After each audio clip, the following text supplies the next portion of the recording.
Hello, and welcome to an A to Z of British myths. I'm Mark Hood, and each week I'm writing a brand new piece of flash fiction. The stories are all based on a different myth or legend from the United Kingdom, and I'm working my way through the alphabet, letter by letter and tale by tale.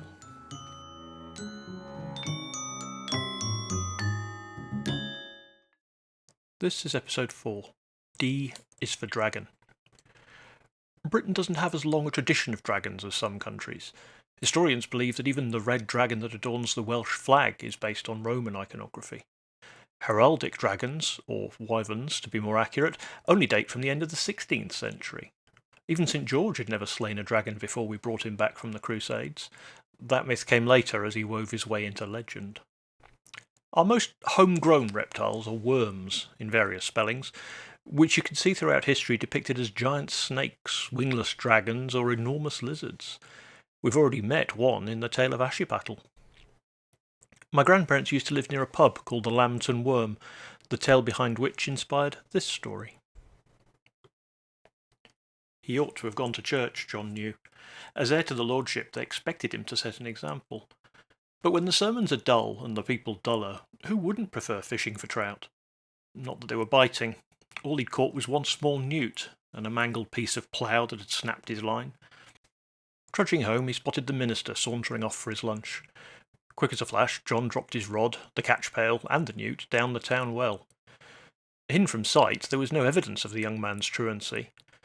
Once the frowning preacher had gone, unwilling to mention the heir's absence, John hauled up his illicit wares.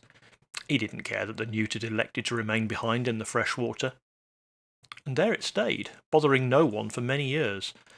It grew, exploring the underground rivers and springs that fed the well, and feasting on the eyeless fish that lurked beneath the earth.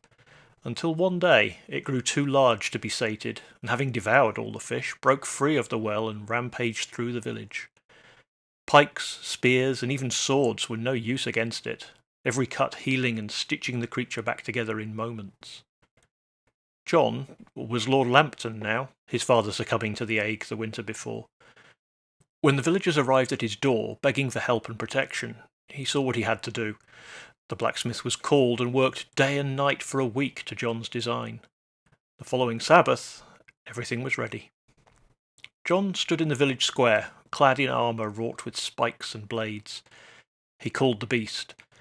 The villagers peered from the safety of the church as the giant worm bore down on their lord.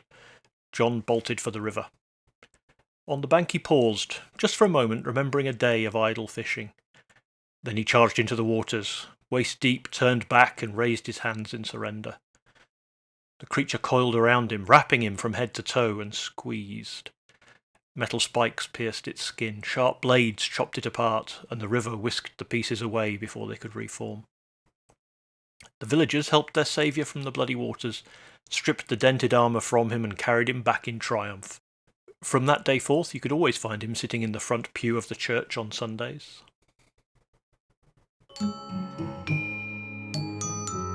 If you enjoyed this story, why not check out my other writing? Visit my website at markhoodauthor.com to find out more, and you can pick up a free ebook while you're there.